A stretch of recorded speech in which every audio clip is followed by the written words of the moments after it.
دائیں بہن کے شوہر کا انتقال ہو جائے تو انہیں سفید کپڑے پہنائے جاتے ہیں.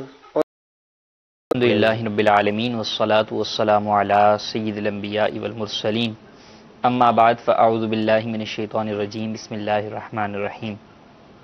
چونکہ ٹاپک ہمارا رسم و رواج ہے جی جی تو بعض اوقات وہ چیزیں جو کہ شرعی اعتبار سے بھی لازم اور ضروری ہیں جی جی لا علمی کی وجہ سے شاید اسے رسم جو ہے وہ سمجھا جاتا ہے، اور ہو سکتا ہے کہ ہمارے سائل محترم کا اسی پس منظر میں سوال ہو کہ کیا یہ بھی کوئی رسم ہے اور اس بارے میں کیا ہے. دیکھیں شرعی اعتبار سے جب عورت کے شوہر کا انتقال ہو جاتا ہے تو اس پر عدت لازم آتی ہے. ٹھیک ہے. اور عورت پر عدت کے اندر سوگ بھی اس کے اوپر لازم ہوتا ہے. ٹھیک. اگر عورت حاملہ نہیں ہے تو 4 ماہ 10 دن جو ہے وہ عدت ہے اور اتنا ہی اس کے اوپر سوگ ہے. اور کسی کا سوگ سب سے زیادہ جو لازم آتا ہے وہ بیوہ عورت پر ہی آتا ہے. اس کے علاوہ 3 دن سے زیادہ سوگ نہیں ہے. صرف بیوہ عورت ہوتی ہے جو کہ اپنی عدت کے ایام تک سوگ کے ایام بھی پورے کرتی ہے. اسی لیے اسے نیا کپڑا پہننا، زیب و زینت اختیار کرنا یہ جائز نہیں ہے. ٹھیک ہے. تو اس اعتبار سے زیب و زینت کے اعتبار سے نئے کپڑے اور جو خاص رنگوں والے جو ہے وہ کپڑے ہیں ان کو پہننا اس کو ویسے ہی جائز نہیں ہے. تو یہ رسم کے طور پر نہیں بلکہ ویسے ہی اس کے لیے جائز نہیں.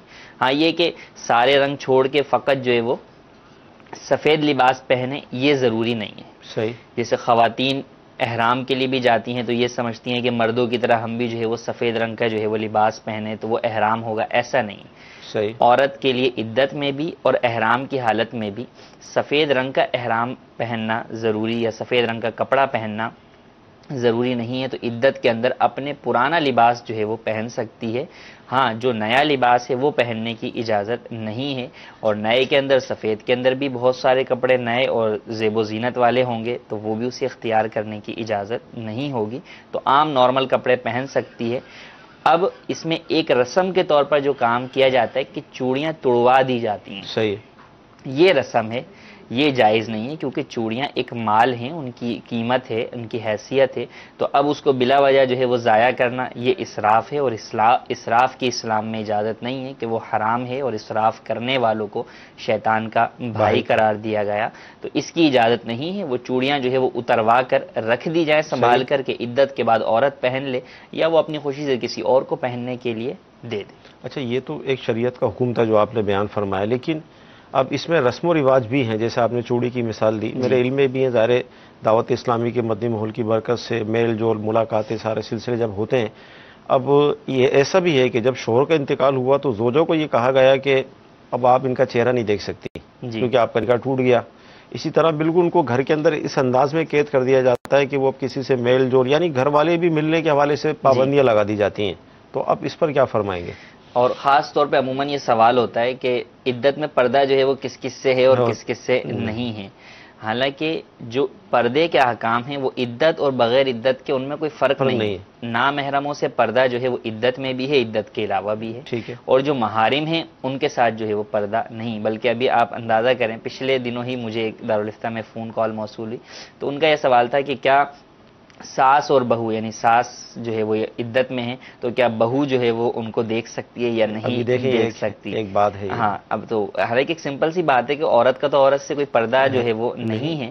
تو اب وہاں پر بھی ایک کانسیپٹ ہے کہ نہیں جناب وہ مکمل طور پہ سمجھے کہ اعتکاف جیسی صورت جو ہے وہ بالکل بنا دیتے ہیں. حالانکہ فقط اتنا حکم ہے کہ وہ سوگ اختیار کرے گی، زینت نہیں کرے گی اور اپنے گھر سے باہر نہیں نکل سکتی. گھر میں رہے گی. اب گھر میں کمرے میں بھی رہ سکتی ہے، صحن میں بھی آ سکتی ہے، کچن میں بھی جا سکتی ہے، کھانا وغیرہ بھی پکا سکتی ہے. اس کو کسی قسم کی کوئی ممانعت اس اعتبار سے نہیں ہے. اور پردہ جہاں تک تعلق ہے وہ نامحرم سے عدت میں بھی تھا اور عدت کے علاوہ بھی تھا. تو وہ پردے اپنی جگہ پر پردہ قائم رکھنا ضروری ہے. اور جو محارم ہیں جیسے داماد ہے یا اور دیگر محارم ہیں تو وہ عورت سے مل سکتے ہیں، اس میں کوئی حرج نہیں ہے. تو عدت کی رسومات میں اور بھی چند رسومات آتی ہیں. مثلا کہ شوہر کی عدت کو ختم کرنے کے لیے 40 قدم عورت کو باہر چلا دیتے ہیں کہ بھئی 40 قدم چل جاؤ. تو چونکہ وہ 40 دن سے کاؤنٹ کر کے کہتے ہیں کہ عدت ختم ہو گئی، اب جو ہے وہ عدت ختم ہو گئی. حالانکہ ایسا کرنا جائز نہیں ہے. گھر سے باہر چلایا تو اس کا گھر سے باہر نکلنا ہی جائز نہیں تھا، گناہگار ہوئی اور عدت ختم نہیں ہوئی.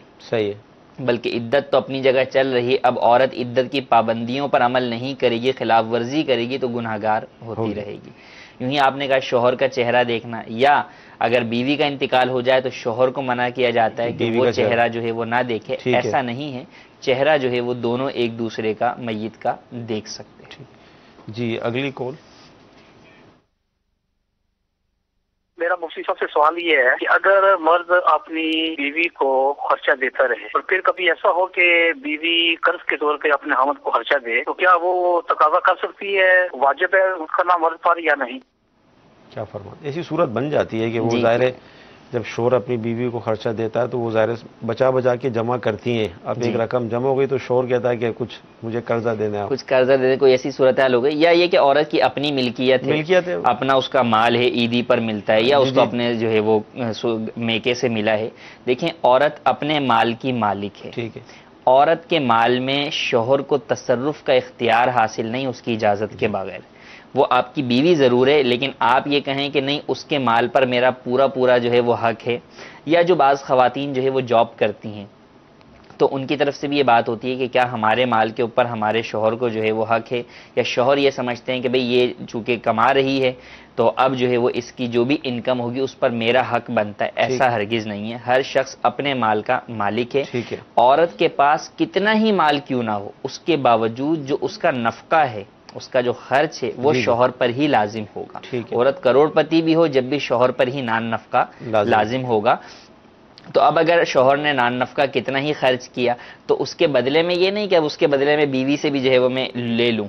اگر بیوی سے قرض جو ہے وہ کے طور پر لیا ہے تو اب جب قرض کے نام پر لیا ہے تو آپ قرض کی ادائیگی مکمل کریں گے، چاہے بیوی ہو یا کوئی بھی شخص ہو. ہاں بیوی خود جو ہے وہ وصول نہ کرے یا معاف کر دے، یا دیتے وقت قرض کے طور پر ہی نہ دے، ہبہ کے طور پر، گفٹ کے طور پر دے دے تو اس میں کوئی حرج نہیں ہے. بہرحال بیوی سے اگر قرض لیا ہے اور بیوی مطالبہ کرتی ہے تو اس میں اسے جو ہے وہ طعن و تشنیع کا نشانہ نہیں بنایا جا سکتا، بلکہ اس کا قرض اسے ادا کیا جائے گا. مدنی چینل کے ناظرین، رسم و رواج کے حوالے سے ہمارا موضوع چل رہا ہے. آئیے ویڈیو سوال ہم شامل سلسلہ کرتے ہیں. میرا مفتی صاحب سے ایک سوال ہے کہ آج کل شادی بیاہ کے دوران ایک رسم چل پڑی ہے اپٹن لگانا، جسے اپٹن لگانا کہتے ہیں. شرعی لحاظ سے اس کا مسئلہ بتائیے کہ یہ شرعی لحاظ سے کیسا ہے. السلام علیکم ورحمۃ اللہ. وعلیکم السلام ورحمۃ اللہ وبرکاتہ. اپٹن لگانا، اپٹن جو ہے وہ باقاعدہ عورت کو مایوں میں رسم میں جو ہے وہ بٹھا دیا جاتا ہے اور اس میں اپٹن جو ہے وہ اسے لگائی جاتی ہے.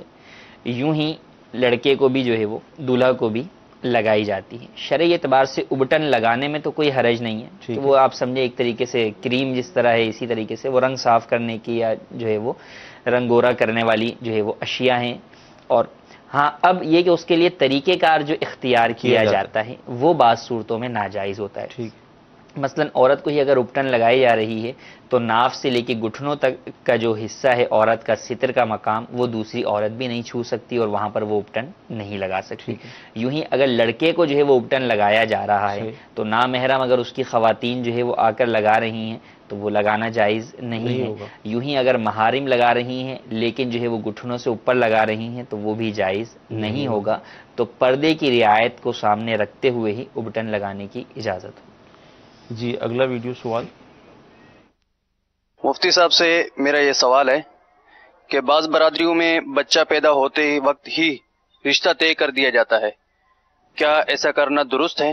کیونکہ بعد میں ایسے رشتوں کے تنازعات اور لڑائی جھگڑے بھی ہوتے ہیں. ایسے مسائل کا حل کیا ہے؟ پیدا ہوتے ہی بچے کا رشتہ کر دینا، شرعی اعتبار سے رشتہ کرنے کا حق تو والدین کو حاصل ہے، لیکن عمومی طور پر جو فی زمانہ صورتحال دیکھی جاتی ہے اس میں بسا اوقات دونوں طرف سے پریشانیوں کا سامنا دیکھا جاتا ہے. یعنی والدین کی طرف سے بھی کہ شروع میں تو بڑی محبت ہے، ایک ٹائم پیریڈ ہوتا ہے 17-18 سال 20 سال 25 سال. اب اس کے اندر کیا معاملات ہوئے، اچھا پھر جس سے کیا ہے وہ لڑکے کے ساتھ کیا تو لڑکا جو ہے وہ کیسا رہا، کام چور ہے، نکما ہے، کمانے والا ہے، اور آگے اس کی کیا عادات و اطوار بنتی ہیں، تربیت کیسی ہوتی ہے، کیسا ماحول پاتا ہے. اب بعد میں جو ہے وہ مجبور ہو رہے ہوتے ہیں کہ نہیں جناب اب ہم نے چونکہ رشتہ کیا ہوا ہے، اب بات کی ہوئی ہے، ہماری بات جو ہے وہ خراب نہ ہو جائے. اگرچہ ان کی اولاد کے حق میں وہ رشتہ غلط ہی بن رہا ہو، والدین پر تو یہ لازم ہے کہ اولاد کے لیے جو بہتر رشتہ ہو وہ تلاش کریں، چاہے لڑکی کے لیے تلاش کریں چاہے لڑکے کے لیے تلاش کریں۔ تو ابھی جس سے رشتہ کرنے جا رہے ہیں وہ ایک خاندانی اعتبار سے تو کر رہے ہیں کہ جناب جو ہے وہ بہن کی بیٹی ہے یا جناب بہن کا بیٹا ہے، بھائی کی بیٹی یا بھائی کا بیٹا، اس اعتبار سے تو کر رہے ہیں، لیکن لڑکے کے لیے بہتر یا لڑکی کے لیے بہتر ہونے کا فیصلہ تو ابھی آپ کر ہی نہیں سکتے، وہ تو اسی وقت ہوگا کہ جب وہ دونوں بچے جوان ہو جائیں گے، اب ان میں عادات اور خصوصیات کون سی ہیں، دینداری ہے نہیں ہے اور دیگر معاملات دیکھ کر ہی پھر فیصلہ کیا جائے گا۔ تو عموماً اس میں اس چیز کی کمی پائی جاتی ہے اور بعد میں یا تو آپس میں وہ دونوں جن کا رشتہ ہوا وہ ایک دوسرے کے ساتھ نکاح پر راضی نہیں ہوتے یا پھر والدین راضی نہیں ہوتے، اور تیسری صورت کے اندر اگر کبھی مجبوراً دونوں طرف سے ہو بھی جائے تو وہ شادی پھر نبھ نہیں پاتی بہت سارے معاملات کی وجہ سے۔ تو بہتر طریقہ یہی ہے کہ والدین اپنی اولاد کی رضامندی کے ساتھ ہی ایسی جگہ پر ان کا نکاح کریں جس پر ان کی رضامندی بھی ہو، والدین بھی راضی ہوں اور وہ دیندار اور نیک لوگ ہوں اور بچے کے حق میں وہ رشتہ بہتر ہو۔ بہرحال اگر کسی نے ایسا رشتہ کر بھی دیا تو اب اگر بعد میں کوئی ایسی صورتحال سامنے آ گئی کہ جناب لڑکا جو یا لڑکی جو ہے وہ راہ راست پر نہیں ہے یا واقعی شرعی اعتبار سے کوئی خامی پائی جاتی ہے تو پھر رشتہ توڑنے کی بھی شرعن اجازت باقی رہے گی، رشتہ توڑا جا سکتا ہے۔ کچھ SMS بھی ہم شامل سلسلہ کر لیتے ہیں۔ چوڑیوں کی بات چلی تھی تو اس پہ یہ آیا کہ عورت کو کون سی چوڑیاں پہننا منع ہے، کیا فرماتے ہیں؟ عورت کو کون سی چوڑیاں پہننا منع ہے؟ کوئی بھی چوڑی پہننا منع نہیں ہے، عورت کوئی بھی چوڑی پہن سکتی ہے، کانچ کی بھی پہن سکتی ہے اور سونے چاندی کی بھی پہن سکتی ہے، آرٹیفیشل زیورات کے بھی علماء نے استعمال کی اجازت دی ہے، تو منع نہیں ہے۔ اچھا، مرد بھی ہاتھوں میں چوڑیاں، بریسلیٹ یا کلرفل ربر بینڈز وغیرہ اس طرح کی چیزیں پہنتے ہوئے ہمیں نظر آتے ہیں، یہ سوال آیا ہے، کیا فرماتے ہیں اس میں؟ مرد کے لیے فقط زیور کے اندر ایک انگوٹھی کی اجازت ہے جو کہ ایک نگ والی ہو اور چاندی کی ہو اور وزن میں چاندی کا وزن اس کا 4.5 ماشا سے کم ہو، اس کے علاوہ کوئی بھی زیور مرد کو جائز نہیں ہے۔ تو یہ جو بریسلیٹ پہنا جاتا ہے یا گلے میں لاکٹ پہنا جاتا ہے، کڑے پہنتے ہیں، تو یہ سب حرام ہے، اسلام میں اس کی ہرگز اجازت نہیں۔ اچھا، اسی طرح اگر لڑکا کسی سودی ادارے کے اندر نوکری کرتا ہے تو کیا اس سے نکاح کرنا جائز ہوگا؟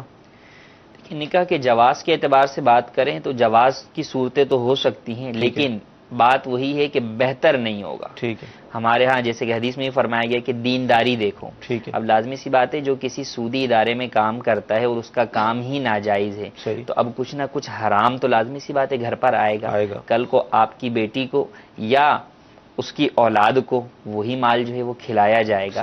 تو جس طرح ہم یہ دیکھتے ہیں کہ بے روزگار لڑکا نہ ہو، روزگار والا ہو، اب وہ کچھ بھی ہو، تو ہم یہاں پر یہ بھی دیکھیں کہ جو حرام لے کر آ رہا ہے وہ بے روزگار یا کم کمانے والا لیکن حلال کمانے والا ہو، وہ بہتر ہے بنسبت اس کے جو حرام کمانے والا ہے۔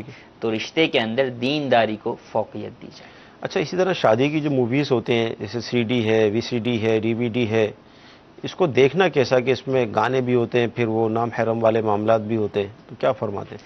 شادیوں کی جو عموماً ویڈیوز بنی ہوتی ہیں وہ تو نہ فقط ایک گناہ نہیں کئی گناہوں کا مجموعہ ہوتی ہیں، تو اس کو دیکھنا جائز نہیں ہے۔ خواتین بیٹھ کر دیکھتی ہیں تو اب اس میں بھی لازمی سی بات ہے نامحرم مرد آتے ہیں، گانے باجے ہیں تو وہ ویسے ہی حرام ہیں، ہر مسلمان اس بات کو جانتا ہے۔ اچھا، پھر آپ کی محارم موجود ہیں لیکن ساتھ میں دیگر بھی تو غیر محارم جو ہے وہ موجود ہیں، ان کو دیکھنا آپ کے لیے جائز نہ ہوگا۔ شادی میں جو ویڈیوز ہوتی ہیں، اب شادیوں میں جو لباس پہنا جاتا ہے وہ ہر بندہ جانتا ہے کہ وہ بے پردگی والا لباس ہوتا ہے، اگرچہ خواتین کے اندر ہی ہو، لیکن جب اس کی ویڈیو بنی ہوئی ہے تو اب اس کا آپ کو دیکھنا جائز ہرگز نہیں۔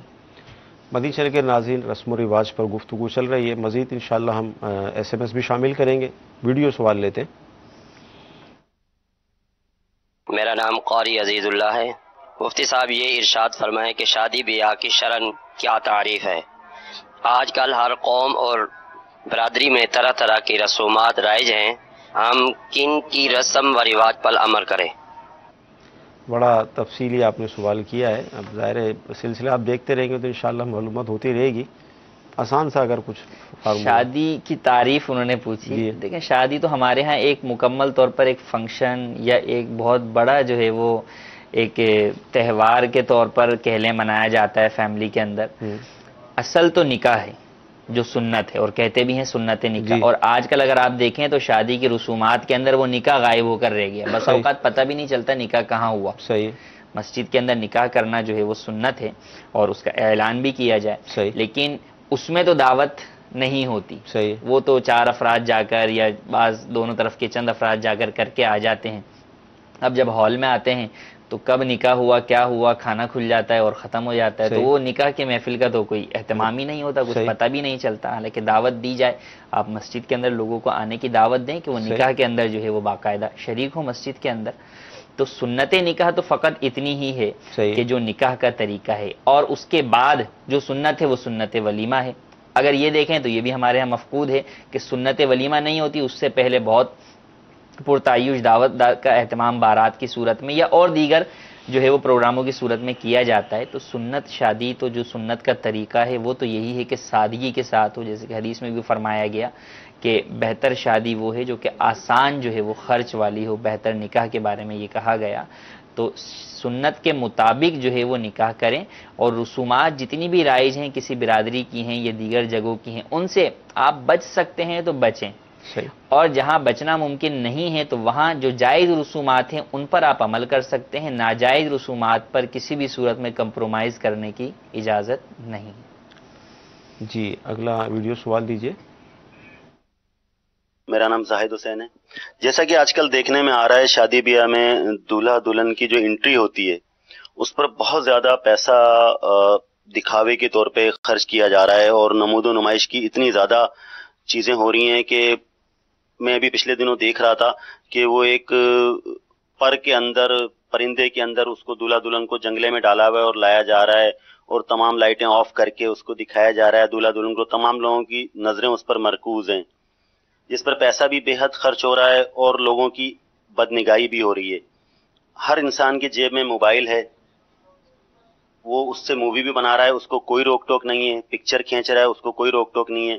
تو ہماری بہن بیٹی جو کہ ہمارے ایک پردہ ہوتی ہے وہ ہر انسان کی جیب میں جا رہی ہے، اس کی پکچر اس کے موبائل میں جا رہی ہے. اس کا استعمال کہاں ہو، کیسے ہو، کوئی نگیٹو پہلو بھی ہیں اس کے. تو اس کے لیے کچھ اصلاح فرمائیں ہمارے سب کے لیے کہ اس چیز سے بچا جا سکے. کہتے ہیں نا حیا کا جنازہ نکل گیا، اس طرح کے اسپوٹ لائٹ پورا اندھیرا کر کے پھر وہ انہی پر لائٹیں ہوتی ہیں، انہی پر جو ہے وہ لائٹ ہے کہ اور کچھ نظر نہیں آتا اور وہی نظر آتا ہے. اور پھر مخلوط محفلیں ہوتی ہیں نامحرموں کی موجودگی کے اندر جو ہے وہ یہ کیا جاتا ہے. حدیث ہے نا کہ وہ اذا لم تستحی فاصنع ما شئت، کہ جب حیا فوت ہو جائے تو پھر جو دل چاہے کرو. تو اصل یہی ہے کہ بے حیائی کی وجہ سے ہی یہ ساری چیزیں ہیں. یعنی اپنی عزت، اپنی واہ واہ کرنا یا اپنی شادی کو لوگوں کے ذہنوں میں یادگار رکھنے کے لیے آپ جو ہے وہ اس قدر نیچے گر جاتے ہیں کہ آپ خود جو ہے وہ سوچ بھی نہیں رہے کہ آپ کیا کر رہے ہیں. آپ بے حیائی کے اس جو ہے وہ گڑھے میں جاتے جا رہے ہیں کہ آپ کو خود بھی نہیں معلوم ہو رہا کہ آپ جو ہے وہ کس طرف بڑھتے چلے جا رہے ہیں. جیسے انہوں نے اچھی بات کی طرف نشاندہی کی کہ آپ بقیہ یعنی ایک تو ہے ناجائز و حرام ہونا، وہ کس مسلمان کو نہیں پتا، لیکن جو فی زمانہ اس کے نگیٹو پہلو معاشرے کے اعتبار سے ہیں کہ جناب کسی نے ویڈیو بنا لی، کسی نے کوئی تصویر بنا لی اور وہ اس کا غلط استعمال کرتا ہے، تو آپ کے خاندان کی جو بربادی ہونی ہے، اس کی جو تباہی ہونی ہے، وہ سب کے سامنے ہی ہے. تو در حقیقت تو مسلمان کو اللہ تبارک و تعالیٰ کے حکم پر عمل کرنا چاہیے، قطع نظر اس کے کہ اس سے کیا فوائد ہیں یا کیا نقصانات ہیں، کیونکہ رب تعالیٰ کا ہر حکم جو ہے وہ حکمت بھرا ہے، اگرچہ ہمیں اس کی حکمتیں معلوم ہیں. اس لیے تو اللہ تبارک و تعالیٰ نے سب سے پہلے حکم فرما دیا کہ نگاہیں نیچے رکھو. مومن اور مومنات دونوں کے لیے کہا کہ نگاہیں نیچے رکھیں، کہ یہ ان تمام جتنی بے حیائی اور بری باتیں ہیں ان کا پیش خیمہ یہ چیز ہے. نگاہ اٹھے گی تو آگے سارے کام ہوں گے. نگاہ ہی پہلے جھکانے کا حکم دیا تاکہ آگے بے حیائی اور بدکاری کے کام نہ ہو. تو یہ جو صورت انہوں نے بیان کی یا اور دیگر صورتیں اختیار کی جاتی ہیں تو وہ واضح طور پر ناجائز اور حرام ہیں کہ اس کے اندر بدنگاہی کی جو ہے وہ واضح طور پر صورت پائی جاتی ہے. اور پھر گانا بنتا ہے اور گانا چلایا جاتا ہے، یا بعد میں جو لوگ اس طریقے سے اتنا کچھ کر رہے ہیں آپ کیا سمجھتے ہیں کہ کیا وہ اس کی ویڈیو نہیں بنواتے؟ بالکل اس کی ویڈیو بنتی ہے، اور پھر دونوں فیملیز میں محرم نامحرم سب جو ہے وہ دیکھ رہے ہوتے ہیں، اور اس کا دیکھنا، دکھانا، بنوانا یہ سب ہی حرام ہے اور سیدھا سیدھا جہنم میں لے جانے والے کام ہیں. اور اس کا ہی نقصان پھر یہ ہوتا ہے کہ ہماری وہ شادیاں جو ہے جو ہے وہ شادی خانہ آبادی ہونے کے بجائے شادی بربادی بن جاتی ہے۔ مدنی چینل کے ناظرین، آپ کے اس حوالے سے کافی SMS موصول ہو رہے ہیں، شادی کے حوالے سے شامل سلسلہ کرتے ہیں۔ جامعۃ المدینہ کے طلباء کرام ہمارے ساتھ سلسلے میں ہوتے ہیں، آئیے دیکھتے ہیں کہ یہ کیا سوال کر رہے ہیں۔ السلام علیکم ورحمۃ اللہ وبرکاتہ۔ وعلیکم السلام ورحمۃ اللہ وبرکاتہ۔ مفتی صاحب کی بارگاہ میں عرض ہے کہ بعض اوقات کچھ لوگ نیوتا نہ ہونے کی وجہ سے شادی میں شرکت نہیں کرتے، کیا شادی میں شرکت کرنے کے لیے نیوتا کا ہونا ضروری ہے؟ برائے کرم وضاحت فرما دیجیے۔ جی حضور۔ شادی میں شرکت کے لیے تو نیوتا کا ہونا ضروری نہیں ہے۔ در حقیقت تو شادی میں یا ولیمے کی دعوت کو جو قبول کیا جائے وہ سنت کے اعتبار سے قبول کیا جائے۔ ولیمے کی دعوت کے بارے میں خاص طور پہ کہا گیا کہ اس کا انکار بندہ نہ کرے، بلکہ سنت کی نیت سے اس دعوت کو قبول کرے اور اس میں شریک بھی ہو، جبکہ وہاں پر کوئی ناجائز چیز نہ ہو۔ لیکن جو فی زمانہ صورتحال ہے کہ لوگ اس وجہ سے نہیں جاتے کہ وہاں پر نیوتا دینا پڑے گا۔ اب کوئی مجبور ہے، اس کے پاس جو ہے وہ پیسے نہیں ہیں تو وہ نہیں جائے گا، یا کوئی اس وجہ سے نہیں جاتا کہ مجھے جو ہے وہ زیادہ دینے پڑیں گے۔ تو نیوتا کی جو شرعی حیثیت ہے اس پر علماء نے بالتفصیل بیان کیا کہ دو صورتیں ہیں۔ بعض صورتوں میں تو نیوتا قرض ہے۔ صحیح۔ اب جس صورت میں قرض ہے یہ شادی میں جائے یا نہ جائے، بہرحال اس قرض کی ادائیگی تو اسے کرنی پڑے گی۔ صحیح۔ کہ اگر شادی میں نہیں بھی جاتا تو اس قرض کی ادائیگی کر دے۔ جیسا کہ بعض گھرانوں کے حوالے سے جو ہے وہ پتہ بھی چلا کہ اب فی زمانہ آپ کو پتہ ہے کہ شادیوں کے اندر جو ہے وہ بے پردگی عام ہے۔ جی جی۔ اب چونکہ لین دین تو پرانے چل رہے ہیں تو اب اگر شریک نہ ہو تو یہ باتیں بھی اٹھتی ہیں کہ لو جناب دینا تھا نا، اس وجہ سے نہیں غائب ہو گئے۔ تو اب وہ یہ کرتے ہیں کہ بھئی شادی سے ایک دو دن پہلے جا کر ان کے گھر میں جا کر دے دیتے ہیں کہ بھئی جو لین دین تھا وہ ہم جو ہے وہ ادا کر رہے ہیں۔ تو وہ تو ادائیگی ضروری ہے، آپ کسی وجہ سے شرکت کر سکیں یا نہ کر سکیں، جو قرض والی صورت ہے۔ اور ہاں جہاں قرض نہیں ہے وہاں فقط تحفہ ہی تھا تو وہاں پر آپ پر ادائیگی ضروری نہیں ہے، تو آپ شادی میں جائیں یا نہ جائیں، بہرحال دونوں صورتوں کے اندر جہاں قرض نہیں ہے وہاں پر ادائیگی بھی ضروری نہیں ہے، اور جہاں قرض ہے تو وہاں اگر نہیں بھی جاتے تو بھی اس کی ادائیگی آپ کو کرنی ہوگی۔ اب یوں ہو سکتا ہے کہ یا تو آپ اسی وقت کر دیں جو میں نے طریقہ بتایا کہ آپ الگ سے جا کر وہاں پر جو ہے وہ دے دیں، یا پھر میرے خیال سے یوں ہوتا ہے کہ وہ بعد میں جو پھر اگلی تقریب آئے گی اس میں یہ ڈبل جو ہے وہ بڑھ جاتا ہے تو وہاں پر دینا ہوگا۔ تو بہرحال دینا ہوگا جو قرض والی صورت ہے اس کے مطابق۔ جی اگلی کال ہم لیں گے۔ ریاض سعودی عربیہ سے بات کروں، میرا نام سید فیض ہے۔ میرے سوال یہ تھا کہ اگر کوئی شادی نہیں کرنا چاہ رہا تو وہ شرعی طریقے سے گنہگار ہوتا ہے کیا؟ یہ سوال تھا میرا۔ اگر کوئی شادی کرنا نہ چاہے، دیکھیں ان رسومات کی وجہ سے یا ان ناجائز طریقہ کار جو رائج ہیں ان کی وجہ سے شادی سے نہیں رکیں گے۔ شادی تو جو ہے وہ سنت ہے، اس سنت کی ادائیگی کریں گے۔ بعض صورتوں میں شادی فرض و واجب بھی ہو جاتی ہے تو اب کوئی نہیں کرتا تو گنہگار ہوگا، اور اگر وہ صورتیں نہ بھی ہوں تو کم از کم سنت جو ہے وہ ضرور ہے۔ تو ان رسومات کی وجہ سے کسی کے ذہن میں آتا ہے کہ یار ان سے بچنا ممکن نہیں ہے لہٰذا میں شادی نہ کروں، ایسا نہیں ہے۔ شادی کی سنت کو ادا کریں اور جتنا ممکن ہو سکے اس کو سادہ سے سادہ جو ہے وہ رکھیں اور سنت کے مطابق رکھیں۔ نبی کریم صلی اللہ تعالی علیہ وآلہ وسلم کے صحابہ کرام علیہم الرضوان کا عالم کیا تھا، آپ اندازہ کیجئے کہ حضرت سیدنا امیر معاویہ رضی اللہ تعالی عنہ اسلام کے پہلے بادشاہ اپنے دور حکومت کے اندر حضرت عبداللہ بن زبیر رضی اللہ تعالیٰ عنہ کے پاس انہوں نے ایک قاصد بھیجا، پیغام بھیجا کہ آپ اپنی بیٹی ام حکیم کا نکاح میرے بیٹے کے ساتھ کر دیں۔ سبحان اللہ۔ چنانچہ جب آپ کو یہ پیغام پہنچایا گیا تو آپ نے کیا کیا کہ اسی وقت اپنی بیٹی کا نکاح اپنے بھتیجے حضرت عبداللہ بن عروہ سے کر دیا۔ اللہ۔ قاصد نے کہا کہ آپ نے یہ کیا کیا، آپ امیر المؤمنین کو کیا جواب دیں گے؟ فرمایا جو تم نے دیکھا ہے وہی تم جواب دے دینا۔ صحیح۔ اب اپنے بھتیجے کے ساتھ کس طرح نکاح کیا؟ فرماتے ہیں بھتیجے کہ میں ایک دن جو ہے وہ بھائی کے ہاں رکا کرتا تھا اور ایک دن جو ہے وہ بہن کے ہاں رکا کرتا تھا۔ جب بھائی کے پاس رکتا تھا عبداللہ بن زبیر کے پاس تو رات جب یہ اٹھتے تھے تو میں بھی ان کے ساتھ اٹھ کر جو ہے وہ نماز پڑھا کرتا تھا، صبح تک جو ہے وہ نفل نماز میں مصروف رہتا تھا۔ تو مجھ سے جو ہے وہ کہنے لگے حضرت عبداللہ بن زبیر کہ تم میں کیا خوبی ہے؟ تو میں نے کہا آپ میرے میں کیا خوبی کیوں جاننا چاہتے ہیں؟ فرمایا میں اپنی بیٹی ام حکیم کا تم سے نکاح کرنا چاہتا ہوں۔ فرماتے یہ کہا اور میرا ہاتھ پکڑ کر مسجد میں لے گئے اور حضرت عبداللہ ابن عمر رضی اللہ تعالیٰ عنہ کی موجودگی میں نکاح کا خطبہ پڑھا اور میرا نکاح کر دیا۔ اندازہ کیجئے کہ حاکم وقت اور امیر المؤمنین حضرت امیر معاویہ رضی اللہ تعالی عنہ کی طرف سے پیغام آیا بیٹے کے لیے، لیکن اس کے باوجود انہوں نے اپنی بیٹی کے لیے جو رشتہ بہتر سمجھا اس کو قبول کیا اور اس میں سادگی کا انداز اختیار کیا۔ اسی طرح ایک اور بزرگ کے بارے میں آتا ہے کہ ان کے لیے بھی کسی حاکم کی طرف سے ان کی بیٹی کے لیے نکاح آیا، جب نکاح کا پیغام آیا تو وہ مسجد کے اندر چلے گئے اور مسجد میں ایک شخص کو جو ہے وہ عبادت کرتے ہوئے پایا اور اس سے جو ہے وہ اپنی بیٹی کا نکاح کر دیا۔ تو انداز کیا ہوا کرتا تھا، ایک تو دینداری اختیار کرتے تھے نکاح کے وقت، اور دوسرا آسان ترین نکاح جو ہے وہ سر انجام دیا کرتے تھے۔ کیا بات ہے حضرت، یہ ایس ایم ایس جو آ رہے ہیں اس کے اندر یہ ہے کہ مووی کے بغیر شادی کیسے ممکن ہے، یہ بھی تو بتائیں۔ جب مووی نہیں تھی اس وقت بھی شادیاں ہوا کرتی تھیں، تو جس طرح اس وقت ہوتی تھی اسی طرح آج بھی ہو جائیں گی، تو مووی کے بغیر تو شادی ممکن ہی ہے، اس میں کوئی حرج نہیں ہے۔ نکاح جو ہے مووی والے سے بات ہی نہ کریں، مووی والے سے بات ہی نہ کریں، آپ کسی کو بلائیں نہ، اور در حقیقت یہی ہے کہ ان چیزوں سے بچنا ہی جو ہے وہ چاہیے کہ عمومی طور پہ دیکھا گیا ہے کہ جہاں بعض لوگ اس کا انتظام کرتے بھی ہیں تو بہت ہی کم ہوگا کہ جو شریعت کے دائرہ کار میں رہتے ہوئے ہی اس پر عمل کر سکیں۔ عمومی طور پہ ناجائز طریقے ہی اختیار کیے جاتے ہیں تو جائز نہیں۔ اچھا، اب اس سوال سے بھی آپ کانسیپٹ دیکھیں لوگوں کے ذہن میں کیا ہے کہ سنت نکاح تو کہاں گئی، سنت ولیمہ تو کہاں گئی۔ جن چیزوں کو ہم نے شادی کا جزو سمجھا ہوا ہے وہ بری ہے، وہ جہیز ہے، وہ مووی ہے، وہ لانے لے جانے کی رسمیں ہیں کہ ان کے بغیر شادی جو ہے وہ نہیں ہوگی، اور جو اصل ہے سنت ولیمہ وہ آگے ہوتا ہی نہیں ہے، وہ آگے اچھا بعض جگہ ہو بھی رہا ہے، وہ 3 دن کے بعد ہو رہا ہے، 4 دن کے بعد ہو رہا ہے، حالانکہ ولیمہ تو جو ہے وہ 2 دن کے بعد ہو ہی نہیں سکتا، 2 دن تک ہی ہو سکتا ہے، یا تو پہلے دن ہوگا یا دوسرے دن ہوگا۔ تو سنت ولیمہ بھی جو کر رہے ہیں تو وہ بھی سنت ادا نہیں ہو رہی، وہ بھی بس ایک دعوت کے طور پر ہی فقط دعوت ہی بن رہی ہے۔ شادی کا اعلان کس طرح ہوگا؟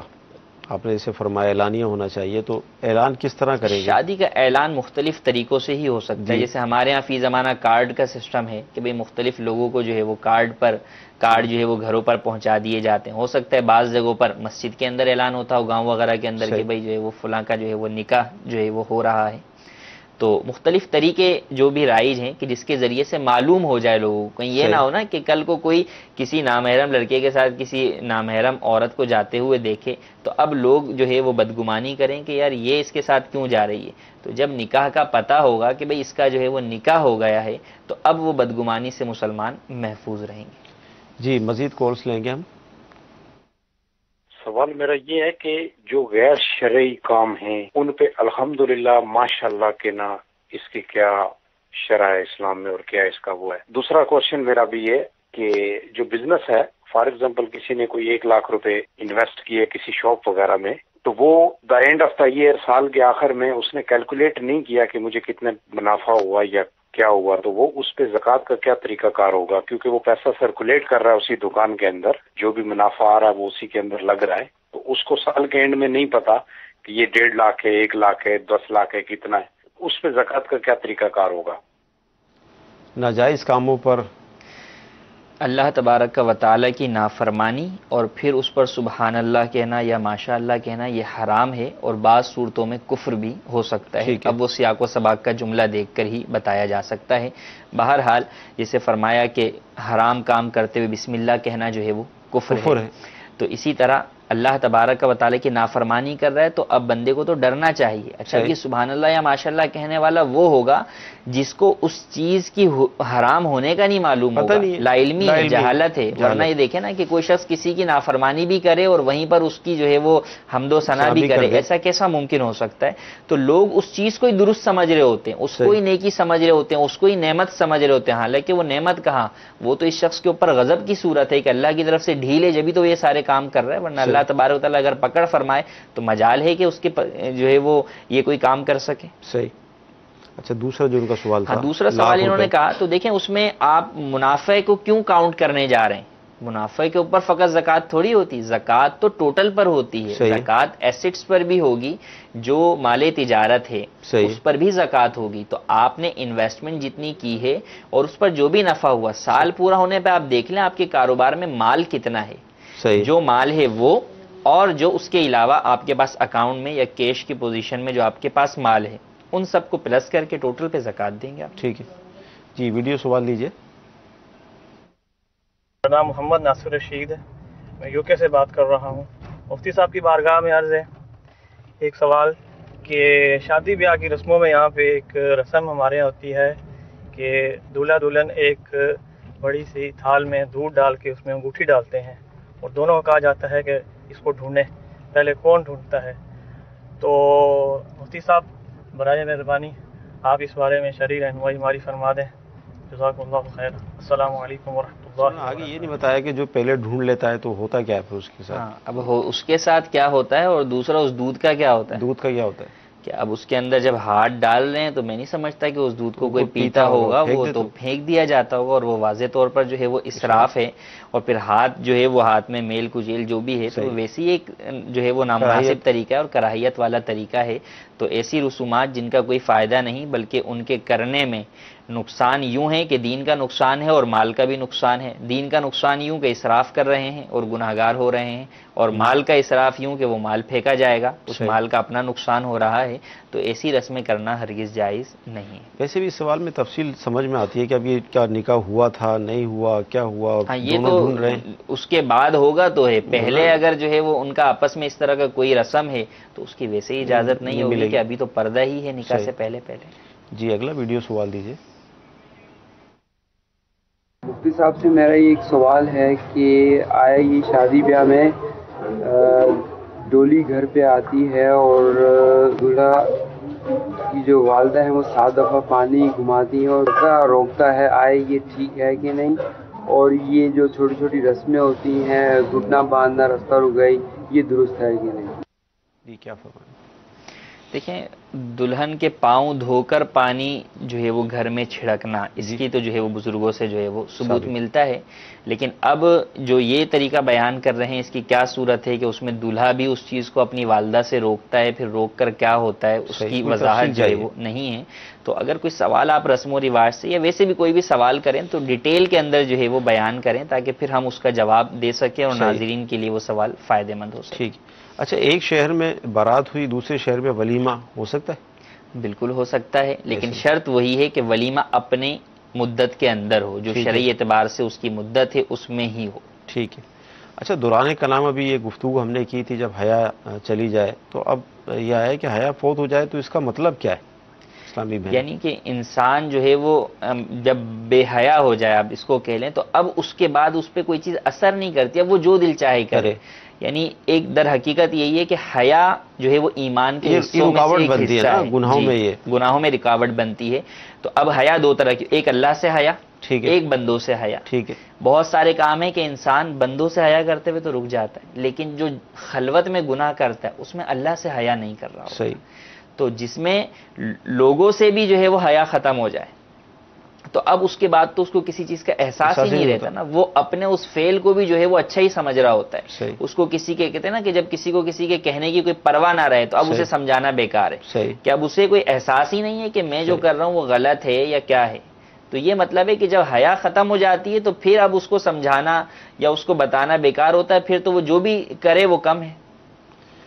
آج کا ٹاپک بڑا زبردست ہے، میرا فیوریٹ ٹاپک ہے یہ. بہت شکریہ آپ نے حوصلہ افزائی فرمائی، اور یہ واقعی ایسا ٹاپک ہے کہ اس پہ گھنٹوں اور کئی ہفتے تک گفتگو ہو سکتی ہے. انشاءاللہ جتنا ہمارے لیے ممکن ہوگا ہم کریں گے بھی، لیکن ظاہر سلسلے کا ایک وقت ہوتا ہے، لمیٹڈ ہوتا ہے. آپ کو اچھا لگا، بعض لوگ یہ سوچتے ہوں گے یار یہ آگے نہیں بڑھ رہے، تو انشاءاللہ تعالی وقت کے لحاظ سے موقع کے لحاظ سے سارے سلسلے ہوتے ہیں، مزید یہ سلسلے چلتے رہیں گے. جی مزید کالز دیجیے. قسم کا کفارہ ادا کرنے کا طریقہ بتائیں. السلام علیکم رحمۃ اللہ وبرکاتہ. رحمۃ اللہ وبرکاتہ. قسم کا کفارہ قسم کا کفارہ 10 مسکینوں. اچھا قسم کا کفارہ لوگ بولتے ہیں کہ ابھی ہم نے قسم توڑنی ہے تو پہلے کفارہ دے دیں. حالانکہ قسم کا کفارہ بعد میں دیا جاتا ہے، آپ نے پہلے دے دیا پھر قسم توڑی تو اب دوبارہ دینا ضروری ہوگا. قسم کا کفارہ 10 مسکینوں کو 2 وقت کا کھانا کھلانا ہے یا ان کو کپڑے پہنانا ہے. اگر کوئی شخص مالی اعتبار سے ان پر قادر نہ ہو تو پھر اس کے لیے حکم یہ ہوگا کہ وہ 3 روزے مسلسل بطور کفارہ رکھے.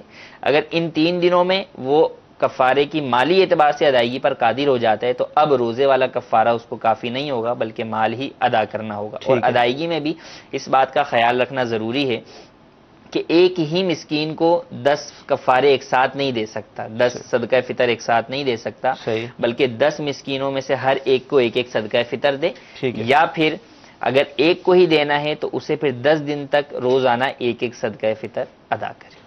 اچھا, نامحرم کی گفتگو ہماری عورت کا نامحرم کو دیکھنا وہ اس صورت میں جائز ہے جبکہ شہوت کا اندیشہ نہ ہو. ٹھیک ہے, تو جب شہوت کا اندیشہ نہیں ہوگا تو دیکھنا جائز ہو. اگر کسی کو شہوت کا اندیشہ ہوگا تو اس کے لیے دیکھنا پروگرام بھی جائز نہیں ہوگا, چاہے وہ کوئی سا بھی پروگرام. ٹھیک جی, اگلی کال. کولکتہ سے شاداب اتاری عرض کر رہا ہوں. مفتی صاحب کی بارگاہ میں میرا یہ سوال ہے کہ ہمارے بزرگان دین رحمت اللہ تعالی علیہ نکاح جیسی عظیم سنت کو کس طرح ادا کیا کرتے تھے؟ ابھی مفتی صاحب نے ایک دو واقعات بھی سنائے تھے, انہوں نے اپنے بچوں کی کس طرح شادی کی, مزید ارشاد فرمائیں. جی, اسی طریقے سے یہ اسی پس منظر میں ہم نے سنائے تھے کہ بزرگان دین کا انداز دیکھیں کہ کیا ہوا کرتا تھا, کہ مسجد میں نکاح کیا کرتے تھے دیندار لوگوں سے. اسی طرح ایک اور صحابی کا واقعہ ہے کہ ان کے پاس ان کے قبیلے کے لوگ جو ہے وہ آئے اور کسی شخص کے نکاح کے سلسلے میں کچھ مال کا سوال کیا تو انہوں نے اسے مال نہیں دیا. ٹھیک ہے. اب بعد میں جانے کے بعد لوگوں نے کہا کہ حضرت وہ آپ کے قبیلے کے آئے تھے اور وہ نکاح کے لیے سوال کر رہے تھے, تو آپ نے فرمایا کہ ان کے لیے سوال کرنا جائز نہیں تھا, کیونکہ میں نے نبی کریم صلی اللہ علیہ وسلم سے سنا ہے کہ سوال کرنا جو ہے وہ کس کس کو جائز ہے. پھر 3 جو ہے وہ انہوں نے نام لیے کہ جیسے قرض دار ہے یا مسکین ہے کہ اسے سوال کرنا جائز ہے. فرمایا یا ان میں سے کچھ بھی نہیں تھے. تو اب یہاں پہ بھی یہ درس ملا کہ بہت سارے لوگ ہیں کہ شادیوں کی ان بیجا رسومات کے لیے مختلف لوگوں سے قرضے لیتے ہیں یا بعض لوگ سوال بھی کرتے ہیں, تو ان کا یہ سوال کرنا بھی جائز نہیں ہے. اگرچہ آپ مستحق زکوٰۃ ہوں, شرعی فقیر ہوں, پھر بھی شرعی فقیر کو زکوٰۃ مانگنا جائز نہیں ہے. زکوٰۃ مانگنا فقط مسکین کو جائز ہے جس کے پاس ایک وقت کے کھانے کا بھی کچھ نہ ہو یا اس کے پاس پہننے کے لیے کپڑے بھی موجود نہ ہو, تو اس کو فقط سوال کی اجازت ہے. شرعی فقیر ہے, مستحق زکوٰۃ ہے, سوال نہیں کر سکتا. بہت سارے لوگ اپنی بیٹیوں کی شادی کے لیے یا بیٹوں کی شادی کے لیے زکوٰۃ کا سوال کرتے ہیں, وہ جائز نہیں ہے. یوں ہی قرضے لوگ لیتے ہیں, سود تک پہ جو ہے وہ قرضے لیتے ہیں, تو قرضہ لینا تو جائز ہے لیکن سود پر قرضہ لینا حرام ہے. اور ان رسومات کے لیے قرضوں کے بوجھ تلے دب جاتے ہیں اور بعد میں پریشان ہوتے ہیں. تو اس لیے سب سے بہتر طریقہ یہ ہے کہ سنت کے مطابق سادگی سے نکاح کریں تاکہ آپ ان تمام معاملات سے بچے رہیں. مدینہ چلے کے ناظرین سلسلہ آپ نے دیکھا, رسم و رواج کے حوالے سے بہت ساری صورتیں سامنے آئیں جس پر شرعی حکم بیان کیا گیا. اللہ تعالیٰ کی بارگاہ میں دعا کرتے ہیں کہ اللہ تعالیٰ آج کا ہمارا سلسلہ اپنی بارگاہ میں قبول فرمائے, جو سنا ہے جو سیکھا ہے اس پر عمل کرنے کی توفیق عطا فرمائے. کل بھی انشاءاللہ مغرب کے بعد خرید و فروخت سے متعلق بہت اہم گفتگو چل رہی ہے, وہ لے کر حاضر ہوں گے. مدینہ چینل دیکھتے رہیں, اپنے علم میں اضافہ کرتے رہیے. صلو علی الحبیب صلی اللہ تعالی علی محمد صلی اللہ. گزارے کیسے زندگی, آؤ علماء سے پوچھ لے, آئے جو مشکل پیش کوئی, آؤ علماء سے پوچھ لے. وہ عظیم کلام قرآن عظمت والا کلام ہے, رفعت والا کلام ہے, اعلیٰ کلام ہے, قدر والا کلام ہے, اس میں موجود ہے ہر خشک و تر کا بیان. اس کو سمجھنے کی طرف آئے.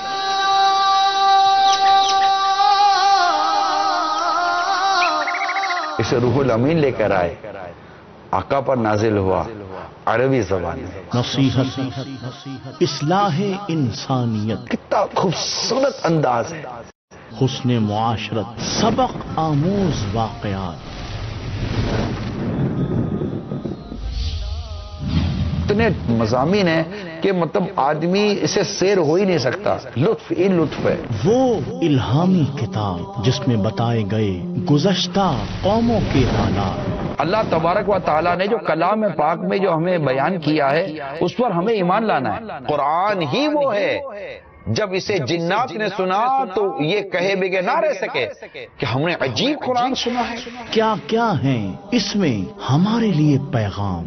جو قرآن کا قائل ہو وہ سچا ہے، جس نے اس پر عمل کیا وہ ثواب پائے گا، اور جو اس کے مطابق فیصلے کرے گا وہ منصف ہوگا، اور جو اس کی طرف بلائے گا وہ سیدھی راہ کی طرف بلائے گا۔ کس طرح ہم پا سکتے ہیں اس کے فیوز و برکات؟ توجہ کے ساتھ سننا، باقاعدہ سننا اور سنجیدگی اختیار کرنا۔ ون ہر اور قربانی کر، اگر آپ نے ون ہر پڑھا، دیکھیں دونوں کا مقام ادائیگی کا الگ الگ ہے۔ قولو، قوف، کاف، قلم اور کتاب، کتنا فرق ہے؟ کیا آپ کو درست دیکھ کر قرآن پڑھنے آتا ہے؟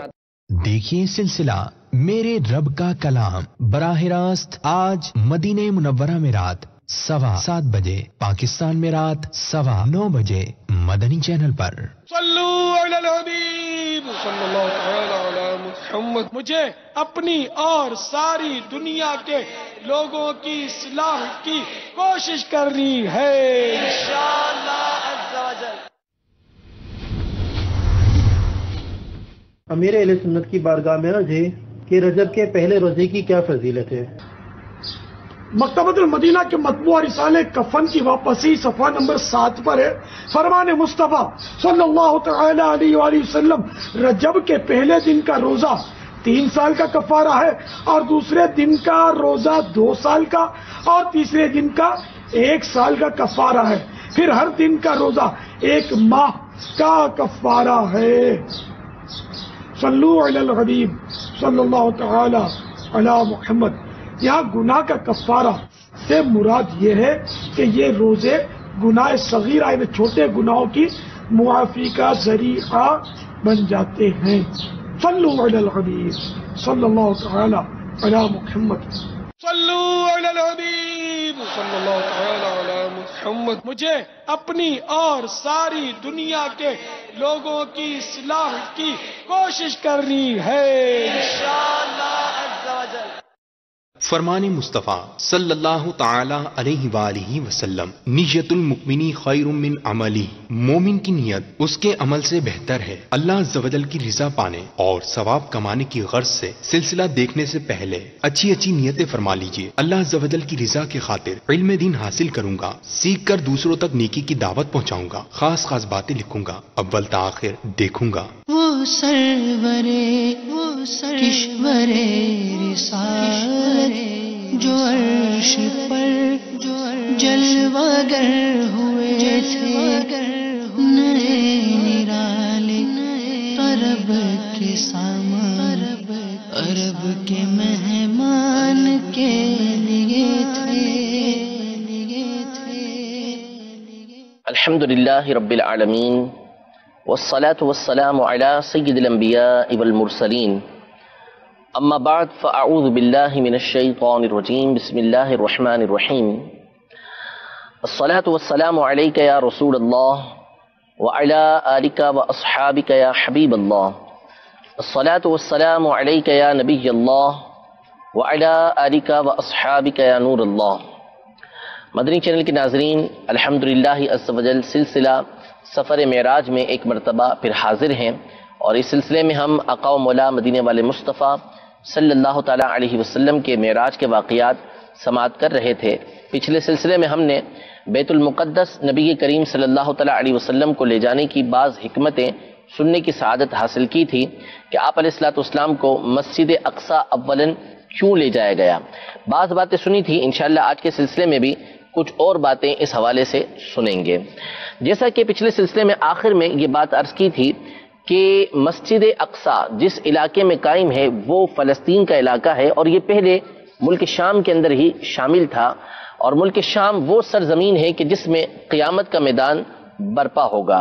علماء کرام اس بات کی بڑی تلاش میں اور بڑا غور و خوض اس پہ کیا کرتے ہیں کہ نبی کریم صلی اللہ تعالیٰ علیہ وآلہ وسلم کی جو خصوصیات ہیں، نبی کریم صلی اللہ تعالیٰ علیہ وآلہ وسلم کی جو امت سے محبتیں ہیں، اللہ تبارک و تعالیٰ کا جو نبی کریم صلی اللہ تعالیٰ علیہ وسلم کی بارگاہ میں مقام و مرتبہ ہے، اس کے لیے نکتے بیان کریں، یعنی احادیث طیبہ میں غور و فکر کر کے، قرآن پاک میں غور و فکر کر کے ایسی باتیں کہ جو شریعت مطہرہ کے دائرے میں ہوتی ہیں، لیکن وہ خوبصورت باتیں بیان فرماتے ہیں کہ جس سے نبی کریم صلی اللہ تعالی علیہ وآلہ وسلم کی محبت، عقیدت اور آپ کی جو امت کے پر شفقت و مہربانی ہے وہ ہمارے دلوں کے اندر بڑھتی چلے جاتی ہے۔ اب مثال کے طور پر یہی بات کہ آپ علیہ الصلوۃ والسلام کو جو مسجد اقصی لے جایا گیا، اس میں علماء نے ایک حکمت یہ تلاش کی، جیسا کہ حافظ ابن حجر اسقلانی رحمۃ اللہ تعالی علیہ فتح الباری شرح صحیح البخاری کے اندر ارشاد فرماتے ہیں،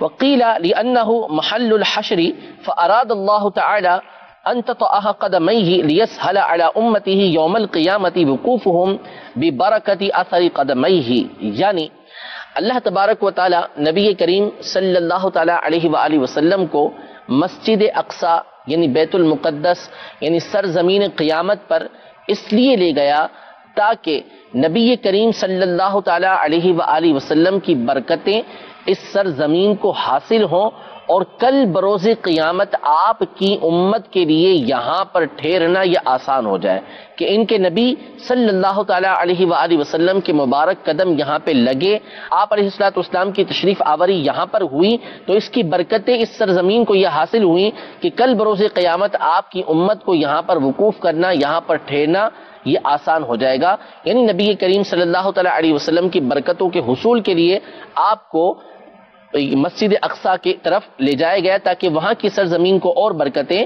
حاصل ہوں۔ علامہ آلوسی رحمۃ اللہ تعالی علیہ جو زبردست مفسر قرآن گزرے ہیں، یہ اپنی تفسیر آلوسی کے اندر، تفسیر روح المعانی کے اندر بڑی خوبصورت بات ارشاد فرماتے ہیں کہ مسجد اقصی کے تمام ستونوں نے اللہ تبارک و تعالیٰ کی بارگاہ میں یہ دعا کی کہ ہمیں ہر نبی کی برکتوں سے حصہ ملا ہے، یعنی انبیاء کرام علیہم السلام یہاں پر آتے رہے ہیں اور ہم ان کی زیارت سے مشرف ہوتے رہے ہیں، تو ہمیں محمد مصطفیٰ صلی اللہ تعالی علیہ وآلہ وسلم کی زیارت کا شوق ہے، اے اللہ ہمیں ان کی زیارت سے مشرف فرماتے ہیں کہ اللہ تبارک و تعالی نے ان کی دعا کو قبول کیا اور نبی کریم صلی اللہ تعالی علیہ وآلہ وسلم مسجد اقصی تشریف لے کر گئے تو وہاں کے ستونوں نے نبی کریم صلی اللہ تعالی علیہ وآلہ وسلم کی زیارت سے اپنے آپ کو مشرف کیا۔ تو مسجد اقصی میں جانے کی ایک وجہ علماء یہ ارشاد فرماتے ہیں کہ اللہ تبارک و تعالیٰ کی بارگاہ میں ان ستونوں نے دعا کی تھی اور وہ دعا قبول ہوئی تو نبی کریم صلی اللہ تعالی علیہ وآلہ وسلم وہاں پر تشریف لے کر گئے۔ اسی طرح ایک اور وجہ اور ایک اور حکمت علماء یہ بیان فرماتے ہیں کہ نبی کریم صلی اللہ تعالی علیہ وآلہ وسلم کو مسجد اقصی اولاً اس لیے لے جایا گیا کہ یہیں سے آسمان کی طرف راستہ جاتا ہے، یعنی ایک روایت جو کعب الاحبار رضی اللہ تعالی عنہ سے مروی ہے، اس کے اندر یہ الفاظ ہیں کہ بیت المقدس وہ مقام ہے کہ جہاں کی طرف آسمان کا وہ دروازہ کھلتا ہے کہ جس سے آسمان کے فرشتے نیچے آتے ہیں اور ہر فرشتہ جو وہاں پر آتا ہے 70,000 فرشتوں کا تذکرہ موجود ہے اور وہ ان لوگوں کے لیے دعا کرتے ہیں کہ جو مسجد اقصی کے اندر نماز ادا کرتے ہیں۔ تو نبی کریم صلی اللہ تعالی علیہ وآلہ وسلم کو اس لیے مسجد اقصی لے جایا گیا تاکہ اس مقام سے بآسانی آپ اوپر تشریف لے جائیں، کیونکہ یہی وہ مقام ہے کہ جہاں سے آپ علیہ الصلوۃ والسلام نے اوپر جانا تھا کہ اسی مقام سے نیچے والوں کو اوپر لے جایا جاتا ہے اور اوپر والے یہاں سے نیچے کی طرف آتے ہیں۔ تو نبی کریم صلی اللہ تعالی علیہ وآلہ وسلم کو مسجد اقصی لے جانے کی ایک وجہ علماء نے یہ ارشاد فرمائی، اور ایک وجہ علماء نے بڑی خوبصورت یہ بیان فرمائی، اور یہ علامہ تاج الدین سبکی رحمۃ اللہ تعالی علیہ نے اپنے ایک رسالے کے اندر بیان فرمائی ہے، جس میں آپ نے قرآن پاک کی ایک مشہور آیت کی تفسیر کی ہے۔ فقط ایک آیت کے اوپر آپ نے یہ رسالہ لکھا ہے، وہ آیت ہے وَإِذَا أَخَذَ اللَّهُ مِيثَاقَ النَّبِيِّينَ لَمَا آتَيْتُكُم مِّن كِتَابٍ وَحِكْمَةٍ ثُمَّ جَاءَكُمْ رَسُولٌ مُصَدِّقٌ لِّمَا مَعَكُمْ لَتُؤْمِنُنَّ بِهِ وَلَتَنصُرُنَّ۔ سورہ آل عمران کی یہ آیت ہے کہ اللہ تبارک و تعالی ارشاد فرماتا ہے کہ وہ وقت یاد کیجئے جب اللہ نے تمام نبیوں سے اس بات کا پختہ وعدہ لیا کہ میں تم کو کتاب عطا کروں گا، میں تمہیں حکمت عطا کروں گا، پھر اس کے بعد تمہارے پاس ایک عظمت والا رسول تشریف لائے گا جو تمہارے پاس موجود ہے، اس کی تصدیق کرے گا، تو تم ضرور اس پر ایمان لانا اور ضرور تم اس کی مدد کرنا۔ اس میں نبی کریم صلی اللہ تعالی علیہ وآلہ وسلم کی آمد کی خبر اللہ تبارک و تعالی نے انبیاء کرام علیہم السلام کو دی۔ اب یہ بات طے شدہ تھی کہ نبی کریم صلی اللہ تعالیٰ علیہ وسلم نے تمام انبیاء کرام علیہ السلام کے بعد تشریف لے کر آنا ہے۔ اللہ تبارک و تعالیٰ نے جو انبیاء کرام علیہ السلام سے اس بات کا عہد لیا کہ انہوں نے حضور علیہ السلام پر ایمان لانا اور آپ کی مدد کرنا ہے، اس کا کیا مطلب ہے؟ اس کے بارے میں علماء مختلف وجوہات بیان کرتے ہیں۔ بعض علماء نے یہ ارشاد فرمایا کہ انبیاء کرام علیہ السلام سے عہد لیا گیا، اس کا مطلب یہ تھا کہ یہ اپنی اپنی امتوں کے اندر اس بات کا اعلان کرتے جائیں گے کہ محمد مصطفیٰ صلی اللہ تعالیٰ علیہ وآلہ وسلم کی ذات گرامی تشریف لے کر آئے گی، لہذا ہر ایک نے ان کے اوپر ایمان لانا ہے۔ یعنی انبیاء کرام علیہ السلام کے ذریعے ان کے تمام امتوں سے اس بات کا وعدہ لیا گیا اور انبیاء کرام علیہ السلام سے اس بات کا عہد لیا گیا کہ انہوں نے اپنی اپنی امتوں میں نبی کریم صلی اللہ تعالیٰ علیہ وآلہ وسلم کی آمد کا اعلان کرنا ہے۔ اور معراج کی ایک حکمت علماء یہ بیان کرتے ہیں کہ انبیاء کرام علیہ السلام بھی اس آیت کے اوپر مکمل طور پر واضح طور پر عمل کرتے ہوئے نظر آئیں گے کہ جب نبی کریم صلی اللہ تعالیٰ علیہ وآلہ وسلم مسجد اقصیٰ میں پہنچے تو آپ علیہ السلام نے وہاں پر انبیاء کرام علیہ السلام کی امامت فرمائی۔ تمام انبیاء کرام علیہ السلام نے نبی کریم صلی اللہ تعالیٰ علیہ وآلہ وسلم کے پیچھے نماز ادا کی، تو اس سے اس بات کا اعلان ہوا کہ نبی کریم صلی اللہ تعالیٰ علیہ وآلہ وسلم امام الانبیاء ہیں۔ تمام انبیاء کرام علیہ السلام نے اس بات کا اظہار کیا کہ ہم آپ علیہ السلام کو اپنا امام، اپنا پیشوا تسلیم کرتے ہیں۔ اس سے ان کی اس وقت جو امتیں موجود تھیں، جیسے موسیٰ علیہ السلام کی، عیسیٰ علیہ السلام کی امتیں موجود تھیں، ان کو یہ میسج گیا، ان کو یہ پیغام گیا کہ انبیاء کرام علیہ السلام نے جب نبی کریم صلی اللہ تعالیٰ علیہ وآلہ وسلم کے پیچھے نماز ادا کی اور آپ کے اوپر اس انداز میں ایمان لے کر آئے کہ آپ کو اپنا امام تسلیم کیا، تو پھر ان کی امتوں پر بھی لازم ہوتا ہے کہ وہ نبی کریم صلی اللہ تعالیٰ علیہ وآلہ وسلم کے اوپر ایمان لے کر آئیں۔ تو امام الانبیاء نبی کریم صلی اللہ تعالیٰ علیہ وآلہ وسلم کا لقب ہے، اور آپ علیہ السلام کی اسی بات کو ظاہر کرنے کے لیے ایک وجہ علماء نے یہ بیان کی ہے کہ اسی بات کے لیے آپ علیہ السلام کو مسجد اقصیٰ لے جایا گیا۔ اس کے علاوہ اور بہت ساری حکمتیں علماء کرام نے اپنی کتابوں کے اندر بیان کی ہیں کہ نبی کریم صلی اللہ تعالیٰ علیہ وآلہ وسلم کو مسجد اقصیٰ کیوں لے جایا گیا۔ جتنا غور کرتے چلے جائیں گے اتنی ہی باتیں اس آیت میں اور مسجد اقصیٰ کی طرف لے جانے میں ہمیں معلوم ہوتی چلے جائیں گی۔ تو مسجد اقصیٰ ویسے بھی بڑی بابرکت جگہ ہے، اور اللہ تبارک و تعالیٰ کے حبیب صلی اللہ تعالیٰ علیہ وآلہ وسلم نے باقاعدہ اس بات کی ترغیب دلائی کہ اس مقام پر جایا جائے، اور یہاں پر ایک نماز ادا کرنے کا ثواب 1000 نمازوں کے برابر ثواب اس کا دیا جاتا ہے کہ ایک نماز جو بندہ یہاں پر آ کے پڑھے گا اللہ تبارک و تعالیٰ اس کو 1000 نمازوں کا ثواب عطا فرمائے گا۔ تو رب العزت جل وعلا ہم سب کو بھی اس مقدس مقام کی زیارت نصیب فرمائے۔ آگے اللہ تبارک و تعالیٰ نے یہ ارشاد فرمایا کہ مسجد اقصیٰ الذی بارکنا حولہ، یہ مسجد اقصیٰ وہ ہے کہ جس کے ارد گرد ہم نے برکتیں رکھی ہیں۔ اب اس کے ارد گرد برکتیں کیسی رکھی ہیں؟ تو اس میں علماء فرماتے ہیں کہ اس کے اندر دنیاوی برکتیں بھی موجود ہیں اور اخروی برکتیں بھی موجود ہیں، دینی برکتیں بھی اس کے اندر موجود ہیں۔ دنیاوی برکتیں تو اس طرح اس میں موجود ہیں کہ اللہ تبارک و تعالیٰ نے یہاں کی آب و ہوا بڑی صاف ستھری رکھی ہے، یہاں پھلوں کی پیداوار بہت زیادہ ہوتی ہے، اور اللہ تبارک و تعالیٰ کی طرح طرح کی دنیاوی نعمتیں اس کے اندر موجود ہیں۔ اس اعتبار سے یہ جو جگہ ہے اس کو بابرکت قرار دیا گیا ہے، لیکن حقیقی وجہ جو علماء بیان فرماتے ہیں کہ اس علاقے کو جو بابرکت قرار دیا گیا ہے اس کی وجہ یہ ہے کہ یہاں پر انبیاء کرام علیہ السلام بکثرت تشریف لاتے رہے۔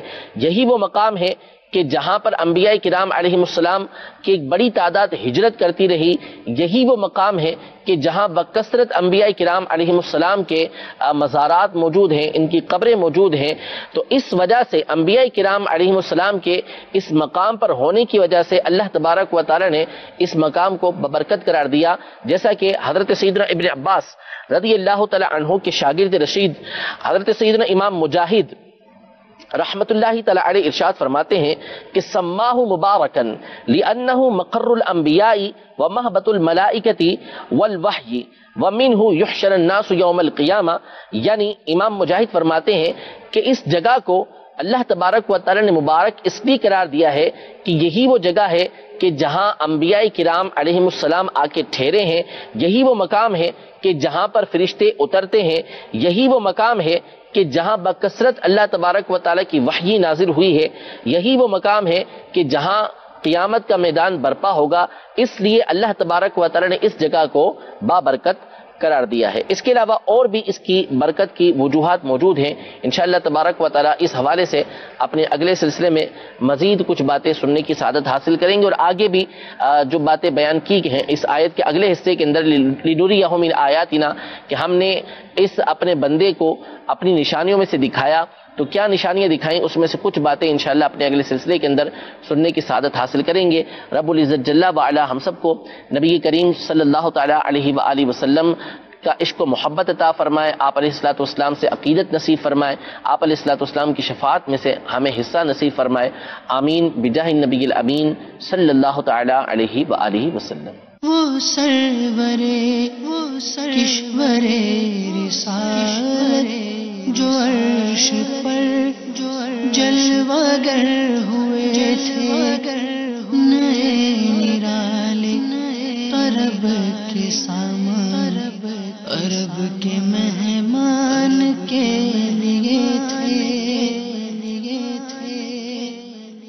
خوشخبری، الحمدللہ انتظار ختم ہوا۔ دعوت اسلامی کی حالیہ پیشکش القرآن الکریم ایپلیکیشن، جو کہ صرف الفاظ پر مبنی تھا، اب اللہ عز و جل کے فضل و کرم سے آڈیو قراءت کے ساتھ اپنی برکتیں لٹا رہا ہے۔ الحمدللہ رب العالمین الرحمن الرحیم مالک یوم الدین۔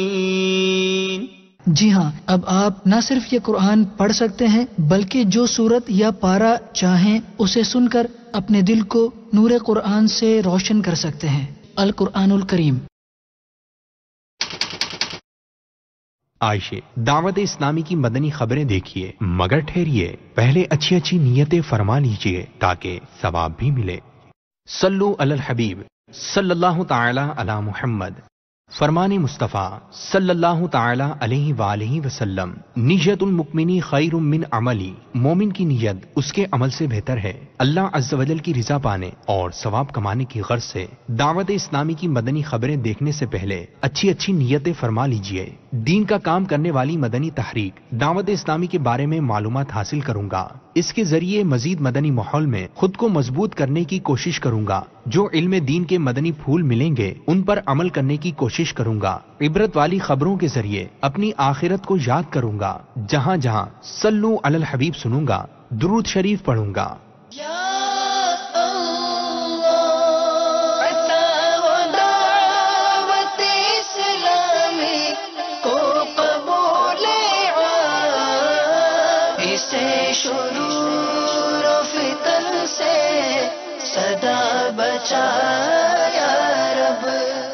الحمدللہ رب العالمین والصلاة والسلام علی سید المرسلین، اما بعد فاعوذ باللہ من الشیطان الرجیم، بسم اللہ الرحمن الرحیم، الصلاة والسلام علیک یا رسول اللہ وعلی آلک واصحابک یا حبیب اللہ، الصلاة والسلام علیک یا نبی اللہ وعلی آلک واصحابک یا نور اللہ۔ مدنی چینل کے ناظرین، دعوت اسلامی کی مدنی خبریں لیے حاضر ہیں۔ ابتداءً مدنی خبروں کی جھلکیاں۔ امام جعفر صادق مراز اہل یقین، سلوک و عشق کی منزل، سلوک و عشق کی منزل ہے جن کے زیر نگین۔ اقبال اتاری کے انتقال پر امیر اہل سنت کے تعزیتی پیغام میں مدنی پھول۔ امام جعفر صادق مراز اہل یقین، نگران شورا سے پائی ملاقات کی سعادت عاشقان رسول نے۔ امام جعفر صادق مراز اہل یقین، نگران پاکستان انتظامی کابینہ حاجی شاہد اتاری نے کروائی مدنی مذاکرے کی دہرائی۔ امام جعفر صادق مراز اہل یقین، سلسلہ ذہنی آزمائش کے فائنل کی خوبصورت جھلکیاں۔ امام جعفر صادق مراز اہل یقین، رکن شورا سعید لقمان باپو کے مدنی کام. امام جعفر صادق مراد اہل یقین. ماہ رجب میں سحری اجتماع مرکز الاولیاء لاہور میں. امام جعفر صادق مراد اہل یقین. اٹلی میں پیام دعوت اسلامی. امام جعفر صادق مراد اہل یقین. نگران یو کے کابینہ کے پنجاب اور کشمیر میں مدنی کام. امام جعفر صادق مراد اہل یقین. اور اب مدنی خبروں کی تفصیل. امیر اہل سنت دامت برکاتہم العالیہ کا سوری پیغام پیش خدمت ہے. آپ نے شیراز اتاری کے بھائی اقبال اتاری کے انتقال پر تعزیت فرماتے ہوئے دعائے مغفرت فرمائی اور سوگواروں کو مدنی پھول ارشاد فرمائے. ملاحظہ کیجیے. ایک حدیث شریف سناتا ہوں. نیکی کی دعوت پیج نمبر 445. ایک صحابی رضی اللہ تعالیٰ عنہ نے بارگاہ نبوی علی صاحبہ الصلاۃ والسلام